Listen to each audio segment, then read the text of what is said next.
ठीक है। The condition where bones become weak and brittle is called. देखो bones में होने वाली बहुत सारी प्रॉब्लम होती है, जैसे इस बार जो 25 में पेपर हुआ था उसमें भी इससे क्वेश्चन आया था। बहुत आसान से क्वेश्चन होते हैं बेटा, लेकिन आप क्या करते हो, इनको इग्नोर कर देते हो। फ्री के 4 नंबर होते हैं, क्यों? क्योंकि तुम मैथ्स बैकग्राउंड के होते हो तो तुम्हें लगता है कि भैया बायो हम क्या करेंगे, लेकिन बहुत ही लिमिटेड चीजें अगर पढ़ लोगे तो बायो में बेटा नंबर आ जाएंगे, है ना।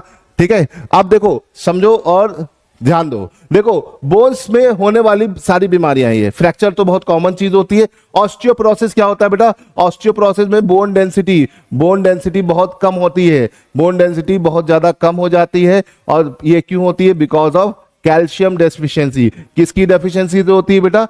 कैल्शियम डेफिशिएंसी, यही इसका आंसर है।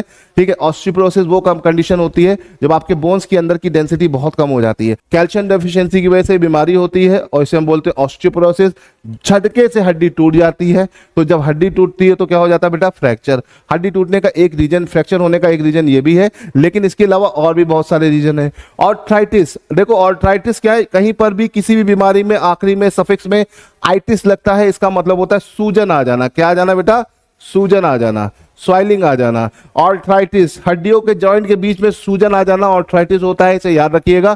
ठीक है, आपकी 2 हड्डियों के बीच में थोड़ा सा गैप होता है जिसकी वजह से उसकी मूवमेंट बनी रहती है, बट इसमें स्वाइलिंग आती है बहुत सारे रीजन की वजह से। यूरिक एसिड, टेंडेंस, लिगामेंट, बहुत सारे कारण हो सकते हैं, उनकी वजह से जब इनकी भी स्वाइलिंग आ जाती है तो बीच का गैप फिल होने की वजह से जब आप इसे मूव करते हो तो क्या होता है? हाथ पैर में दर्द होने लगती है। ठीक है, तो इसकी वजह से आपको ये गठिया हो सकता है। ठीक है, स्कोलियोसिस क्या होता है? बैकबोन का टेढ़ा हो जाना स्कोलियोसिस होता है। ठीक है, ये बचपन से हो सकती है। और एक चीज और याद रखिएगा, ये बीमारी होती है रिकेट्स। क्या होती है बेटा? रिकेट्स बच्चों में, बड़ों में इसको बोलते हैं ऑस्टियोमलेशिया। ठीक है, ऑस्टियोमलेशिया। ठीक है, ऑस्टियो मतलब होता है हड्डी, हड्डियों की स्टडी को बेटा आप क्या बोल देते हो बेटा? ऑस्टियोलॉजी। क्या बोल देते हो बेटा? ऑस्टियोलॉजी। ऑस्टियोलॉजी किसकी स्टडी होती है बेटा? हड्डियों की। तो कहीं भी ऑस्टियो वर्ड आएगा इसका मतलब आंखें बंद करके हड्डी के बारे में याद करो। ठीक है, इसमें क्या होता है? बोन्स आपकी सॉफ्ट हो जाती है विटामिन डी की डेफिशिएंसी के कारण।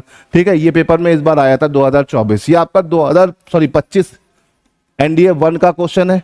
और कई सारे पेपरों में बेटा बार बार कई बार लगातार ये पूछा गया है, इसे याद रखिएगा। ठीक है, रिकेट्स का दूसरा नाम बड़े लोगों में जब होगा तो ऑस्टियोमलेशिया। आपकी हड्डी मुड़ जाती है, आप झुक के चलने लगते हो, ज्यादातर ये कॉमन प्रॉब्लम होती है। कुछ लोग होते हैं डंडा लेके झुक के चलते हैं, उनकी हड्डियों में यही प्रॉब्लम होती है।